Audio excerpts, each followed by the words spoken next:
What's up, ladies and gentlemen? This is the Mercedes-AMG GLS 63 4MATIC Plus, and it is the biggest, baddest, most brutal AMG you can buy, in my opinion. I mean, just look at this thing. If you buy this car, you drive this car around, you're just telling everyone that you don't care about anything anyone thinks. Today I'm going to show you around it. We're going to take a look at the spec, of course, but we can be pretty quick about that. It's just black on black on black. So the GLS is, as I said, the biggest, baddest AMG. It is a 7-seater as standard, but you can go for a 6-seater version as an option, which this car is. So you have 2 captain's chairs in the middle basically, and then a 3rd row, which is standard. And then this car also has the optional 23-inch AMG wheels, absolutely massive, with Pilot Sport 4S Michelin tires around that, which you also get if you go for the bigger wheel. 400mm AMG steel brakes behind that to stop this 2.5 ton, just over 2.5 ton car. I mean, look at this front with that Panamericana grille. It just looks so badass, so freaking mean and imposing. Big air intakes here as well in the grille with radiators behind that. And of course, this Panamericana grille on this car is even more aggressive and angry than it normally is on other AMGs. So the 4MATIC Plus is unlike, you know, on the E63S where you've got drift mode. It just means that it's active and that it can send power to whichever wheel at any point with a maximum of 50% to the front. So it is normally basically a rear wheel driven car, and then when it needs to, it can send up to 50% to the front. So it also has an electronic limited slip diff at the rear as standard, the AMG. And we've got active suspension, active damping, active engine mounts, active anti-roll bars, all to stop the car from rolling too much and to control that weight in the corners, and all that stuff basically stiffens up in the corners so the car doesn't roll too much. So all these things stiffen up in the corners so it doesn't roll too much, and then when you go straight again, everything unhooks basically. That's mainly the anti-roll bars and the engine mounts. So when you go straight, it unhooks, it relaxes, and it absorbs everything again. So it's a really smart system.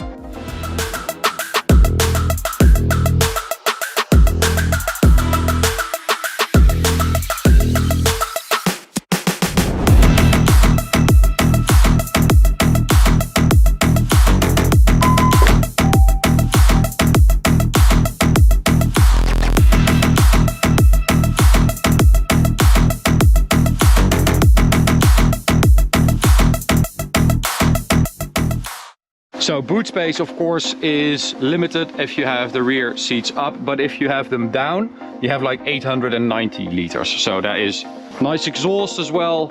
AMG in black, of course, part of the bumper. It's not the real exhaust, basically. You can see the real one in there. Doesn't sound that good. It is a problem with these AMGs, the 63s, that they don't sound that good on full load. 4-liter V8 bi-turbo engine here, as you probably know, with 612 horsepower, 850 Newton meters of torque. But this is the EQ Boost version, so it has an additional boost of 22 horsepower, and it does 0 to 100 kilometers an hour in 4.2 seconds, which is very, very quick. Actually, it's outrageously quick for a car of this size and this heavy. It's pretty amazing.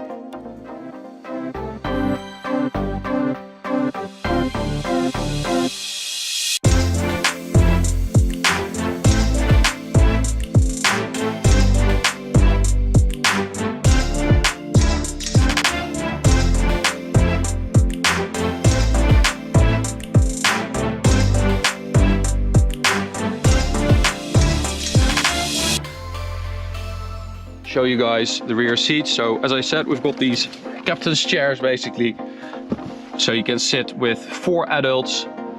Very, very spacious, this. And then you've got the 2 rear seats for kids basically, but this is 4 adults plus 2 kids easily. And then you do, of course, sacrifice your boot space So interior wise, they absolutely nailed this. So I think the Mercedes GLE and GLS interiors are so good because they feel like a true SUV inside. You sit in it, not on top of it. You have this high center console, which I think is a key thing in SUVs, and you have a high dash. So you sit here and you feel like you've got that massive bonnet in front of you, which is very high, and then you have your armrest here, you have your handles here. It just is a very, very nice interior. I really like it. This car also has the Burmester audio carbon fiber trim, and of course we've got the 2-screen setup, which after I don't know how many years, I still find utterly used to use.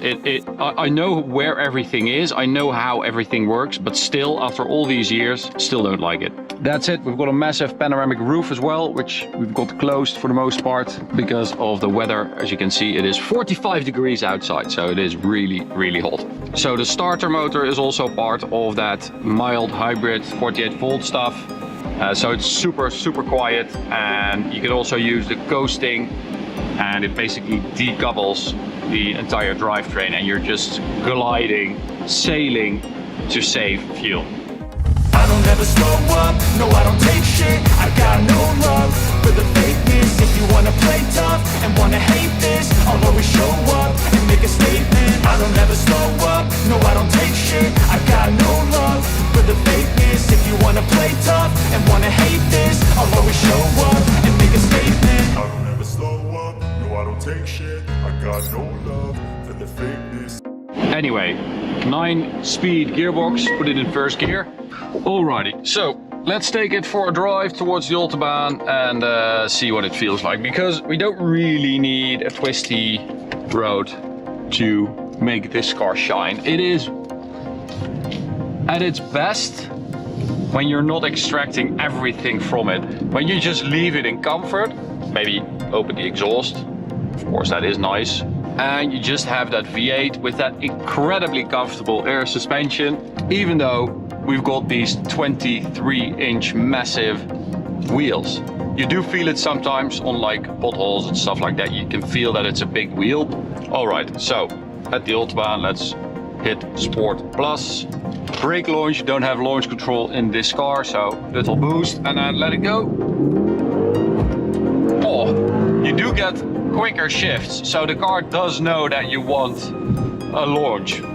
And I'll do it super obvious so you can see how long it takes for it to kick down. All right, so bicycle dude is going to overtake the other slow Dutch guy. And then we are going to go in 3, 2, 1. Oh my God, what is it, 1999? I think our 1999 S-Class has about the same kickdown time. That is just ridiculous. Why is it taking that long to think about which gear it should select? So we might have a bit of luck here, a bit of space. It just keeps going.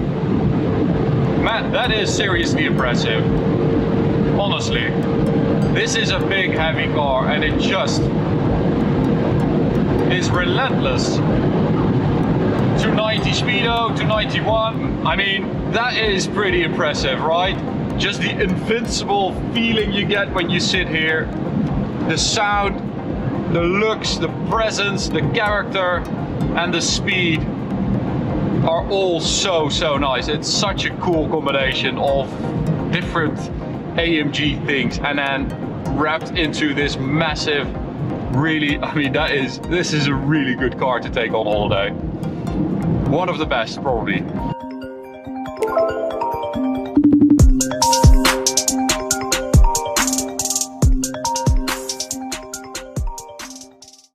X7, courtesy of Apple BMW in York, PA. For more information on their inventory, please feel free to check out the link in the description box below. I'm excited to be in this one because there is one major change for the 2020 X7. I will be going over that. This is a very good looking luxury SUV as well, with a ton of interior quality with the Alcantara headliner, I could already tell. So What do you say? Let's just go ahead and jump right into this one. And as always, let's start with pricing. And so there will be a few different trim levels for the 2020 X7. First one being the xDrive 40i, starting at $73,900. xDrive 50i, starting at $92,600. And I'm just gonna jump right into it. The one major change for 2020 being the trim level we are in today. New trim level, M50i, starting at $99,600. This is a brand new trim level for the 2020 X7, and I have it today. That's pretty exciting to me, at least. But as you can imagine, though, with those three different trim levels, there are three different engine setups to go along with that. First one belonging to the xDrive 40i, being a 3-liter twin-power turbocharged inline 6-cylinder,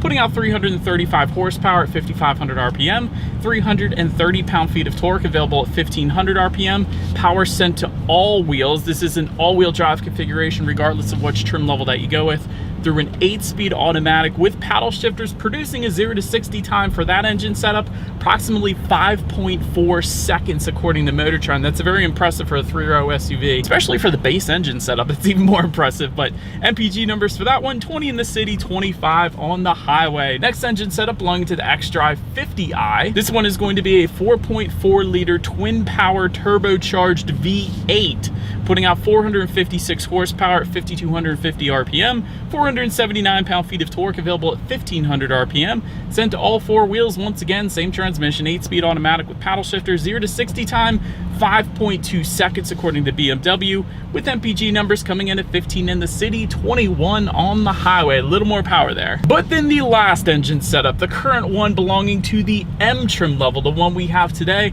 it's actually the same engine setup, the 4.4 liter, but it is an M Performance tuned 4.4 liter. So it's a slightly different version of it, cranking out 523 horsepower at 5,500 RPM, 553 pound-feet of torque, available at 1,800 RPM, sent to all four wheels through an 8-speed automatic with paddle shifters, and we will be testing those out in a little bit here. But 0 to 60 time, Motor Trend clocked it in at 4.5 seconds in a 3-row SUV.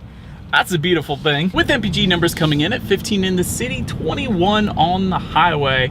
Actually not bad considering a 3-row SUV with over 500 horsepower, but nonetheless, did want to mention the driving modes before we do that acceleration and paddle shifter test. Those driving modes are located directly behind the shifter there. That will include Eco, Pro, Comfort, and Sport, adjusting things like the shift points, the throttle response, and the steering sensitivity. So what do you guys say? Let's go ahead and put it in sport mode here, and let's test out the paddle shifters first. I want to see how quickly they react for us. We are in an SUV after all, and I'll let you guys know in a second. All right, let's test them out. Here we go. Yep. Oh my goodness, this thing sounds like a beast. Paddle shifters are ridiculously quick, like supercar quick. As expected, every time I drive a BMW, the paddle shifters are crazy, so absolutely love that. By the way, to put that in manual shift mode, what I did was put the shifter all the way to the back and to the left, and now I'm going to put it back to the right, and that's going to give the M50i here back full control. What do you say? Let's come to a quick stop here. Do a quick little 0 to 60, and there we go. Oh my gosh, no turbo lag. Holy cow. This is an SUV, are you kidding? Okay.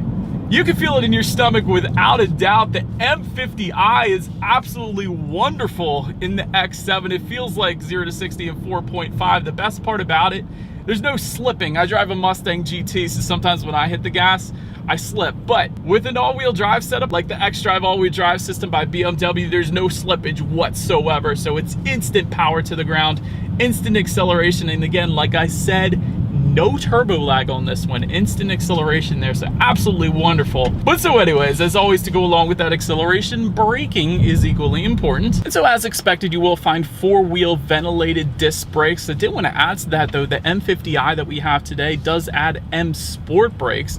When you add all of that up together, as far as the 60 to 0 stopping distance goes, that's going to come in at 105 feet, which is absolutely amazing. For comparison's sake, here's why. Let's say the Hyundai Palisade. I know it's not a luxury SUV, but it's a very popular 3-row SUV right now. 129 feet to stop from 60. That is not even in the same realm as 105 feet. That's wonderful. Even the Mercedes GLS, if you're comparing those two luxury SUVs, the Mercedes comes in at 120 feet as far as that 60 to 0 stopping distance goes. So 105 feet really is above and beyond as far as braking goes, and that is a good thing if you ever have to come to a quick stop stop in rush hour traffic, or let alone if you have kids in the car. So that is something you definitely want to pay attention to, and that's a wonderful thing, like I said. But anyways, touching on suspension and handling a little bit, yes, it does get better.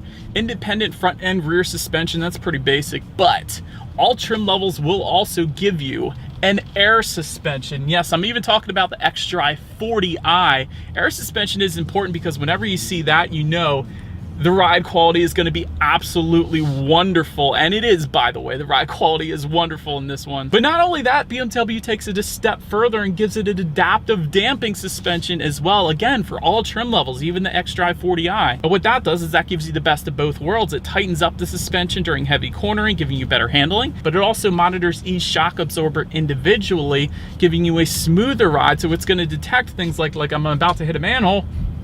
You can barely even tell it was there. I heard it, but I couldn't really feel it at all. So that is one of the wonderful parts about the adaptive damping suspension. So I'm very glad that BMW included that on the X7, although I guess at this price point it is to be expected. Nonetheless, like I said, ride quality is absolutely amazing. Steering feel is it's so-so. I will say even in sport mode, it's probably not as heavy as I would have liked it to have been, especially with this being the M50i, but still we are in an SUV, and I don't think many people are going to be taking this one to the circuit track perhaps and racing this, so it is pretty much right on point for this one. As far as cabin noise goes, the only thing I'm really getting is the interior climate control right now, so cabin noise is wonderfully on point as expected once again in the X7, but perhaps my biggest surprise on this one, the second I got in the X7, visibility is amazing. A lot of times with 3-row SUVs, you find visibility being somewhat cumbersome. A lot of times those seat pillars in the back are quite beefy, and a lot of times the headrests don't fold down like they do right now for me.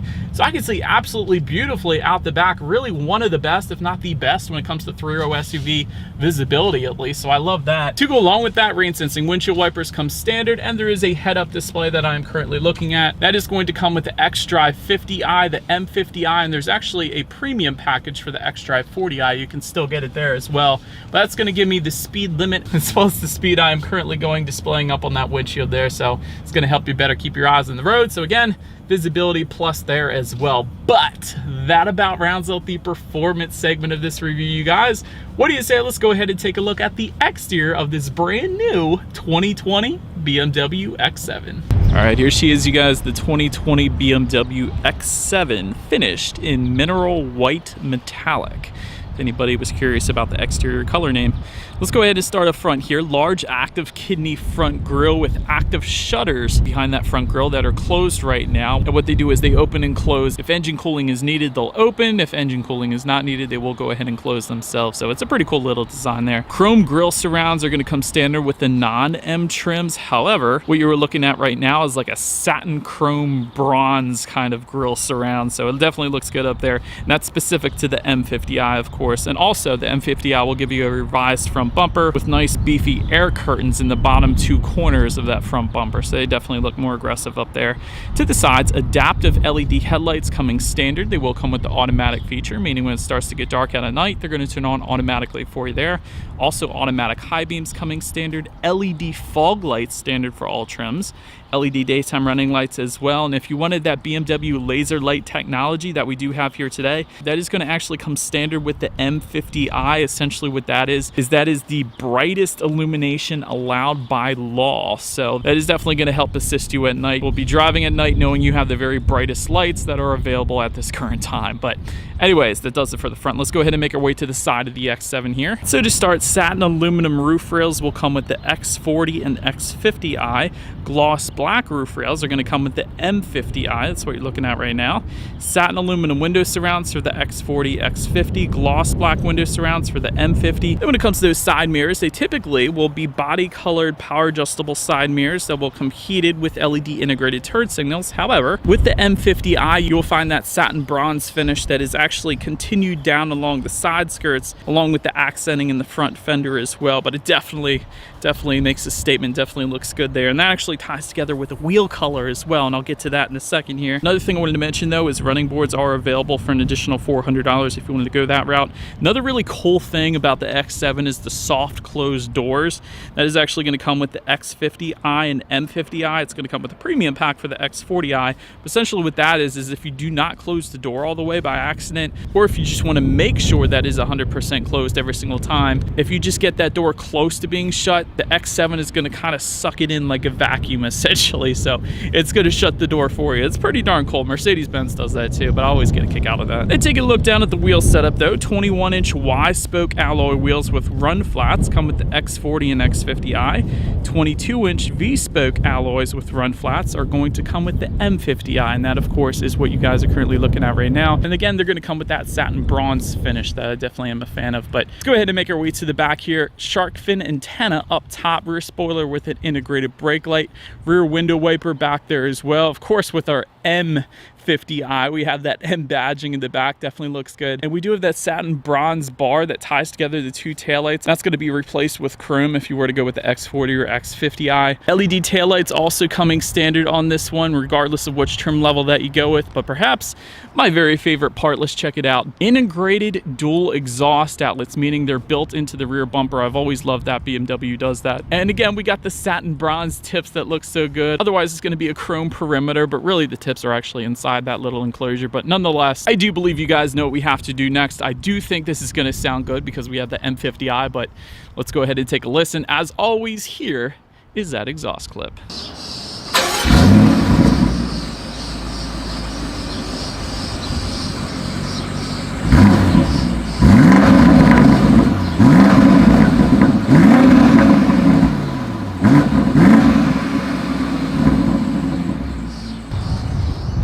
But now, since we are around back, I do want to mention when it comes to opening that rear lift gate, it of course is a power rear lift gate. Hands-free option is available, meaning just kick your foot underneath the bumper, it's going to open up for you. So either way is there for you if you wanted it. But once opened up, as far as that cargo capacity goes, behind the third row, that comes in at 12.8 cubic feet.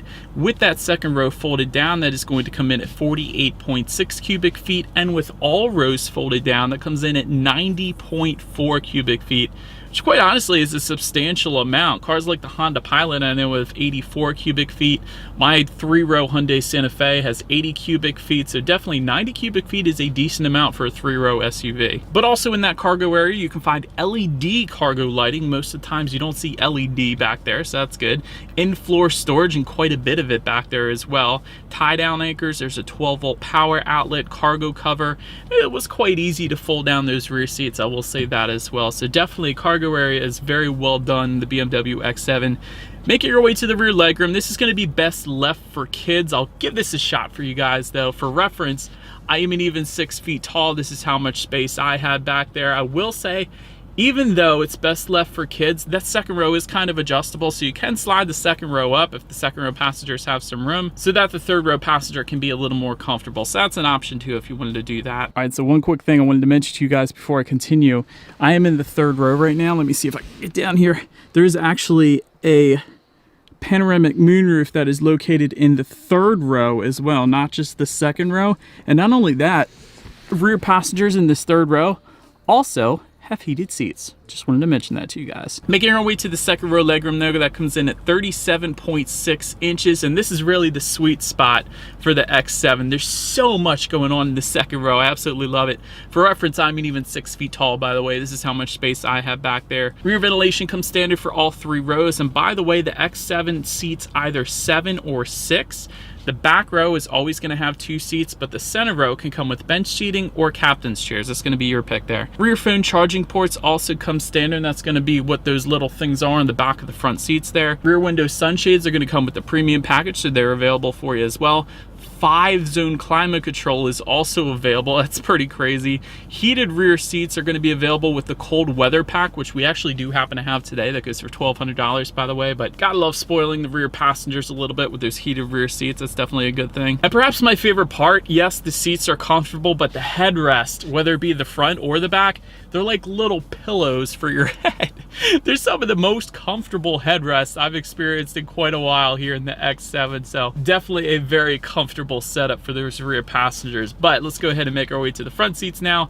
16-way power adjustable front seats comes standard. That comes with 2-way power side bolsters as well. That is my favorite seat adjustment because that kind of holds you in place if you take the turns a little bit faster. So I love that. 4-way power lumbar. Of course, you get memory settings for up to 2 different drivers. They are heated as well. And by the way, ventilated front seats are optional. Massaging front seats are optional. So you got those options if you wanted to go that route. And again, overall, the seats are extremely comfy as expected here in the X7. Then take a look at the steering wheel. It is tilt and telescoping. And in the M50i, at least, the bolsters, the 10 and 2 grips, are absolutely ridiculous. They're so thick. It gives you such a better feeling of being in control of the X7. I personally love it. You do get a little smaller 10 and 2 grips if you go with the X40 or X50, but the M50, definitely thicker grips there, so I do like that. Heated steering wheel, again, available with the cold weather package, therefore we do have it today. That's going to be located just above the M logo at the bottom portion of the steering wheel there. And of course, it's leather wrapped, pretty much as expected at this price point. But let's make our way to the startup now. Let me show you guys the fancy key. And you will get the M colors if you go with the M50i. It's going to be located on the side of the key there. Of course, you got lock, unlock, the button to pop the rear hatch. The lock button is the BMW logo in the middle there, but we'll say it's all keyless entry, so simply just keep the key in your pocket if you like.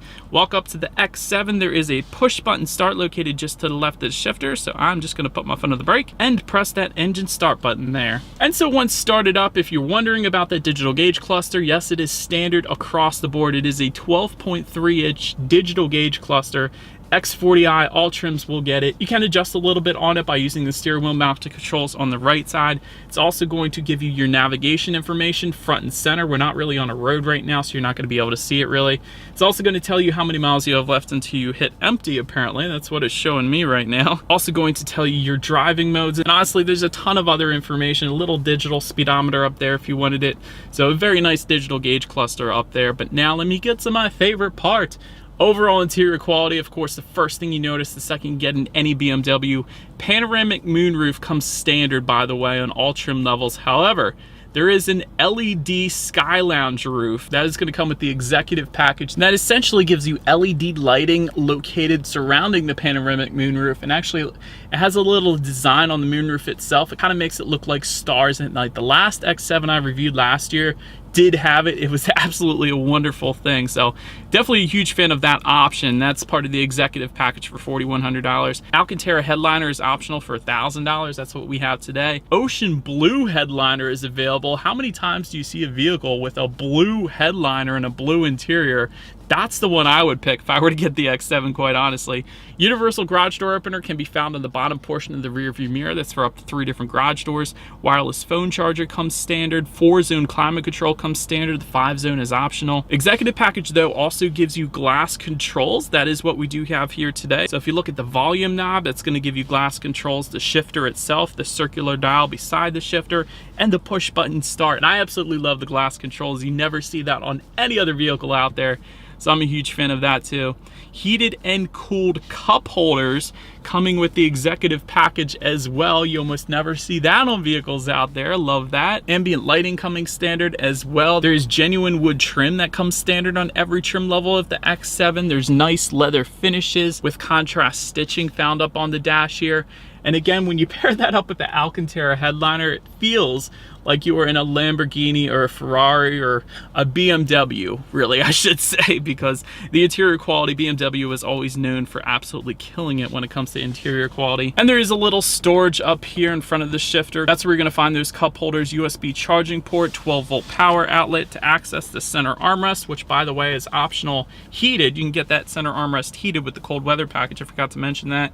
There is a decent amount of storage in there as well. There is an additional phone charging port in there too. And overall, again, it doesn't get much better when it comes to interior quality when you're inside a BMW. So I absolutely love it, especially those glass controls. But now let's go ahead and make our way to the tech display. 12.3-inch colored touchscreen display to match the gauge cluster, of course. And again, it is touchscreen, but you can also adjust it using voice activation. There's also that circular dial and buttons just to the right of the shifter, and gesture control. That is optional. It comes with the executive package. We do have that here today.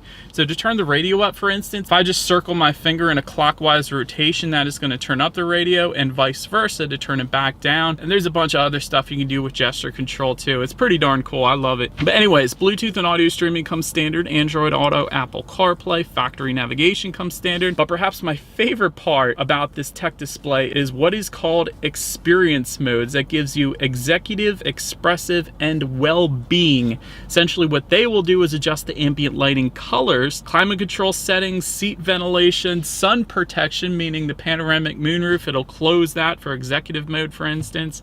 It's such a cool thing having experience modes. BMW always does that. I love that. Climate control settings, of course, can be adjusted up there, ambient lighting settings, and your radio information. And by the way, when it comes to the sound system here, you will find 10 speakers and 205 watts. That's the standard setup. However, there is an optional 16-speaker Harman Kardon sound system. It goes for $875. That's the one we have today with 464 watts. So what do you guys say? Let's turn on the radio. I'm going to use my gesture control, and let's see what we got playing and test out the clarity of this thing.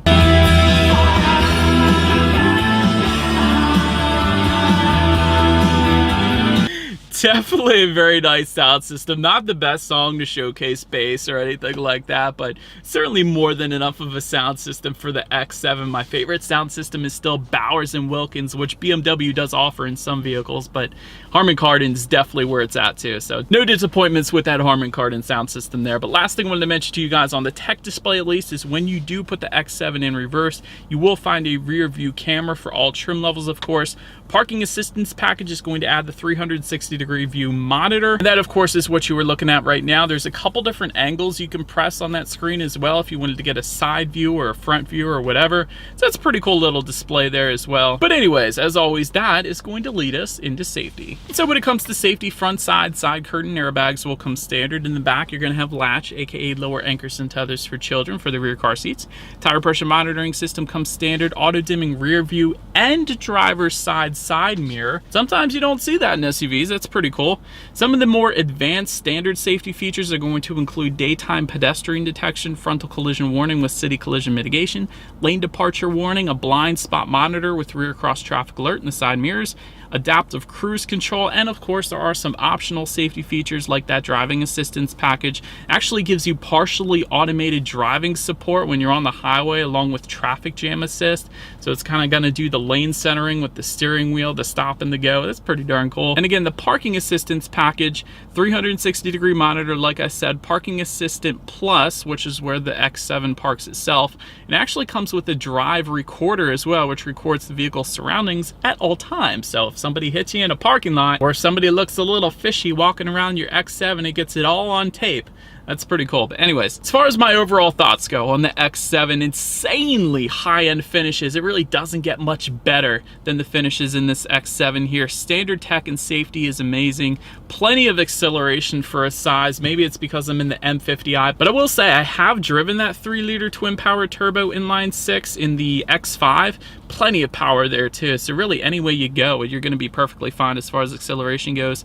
Extremely comfortable ride. One of the best ride qualities, in my opinion, in the last 495 cars I've driven, but something like that. Steering feel could be a little bit heavier. Maybe that's my only constructive criticism for this thing, but if that's all I got, you're pretty solid with the X7. I will say that. This thing is absolutely amazing. And that about rounds out this review, you guys. Thank you so much for watching. Feel free to follow me on social media at the bottom of the screen there if you like. Be sure to hit the subscribe and the bell notification button if you're into new car reviews. That is what we do here on this channel after all.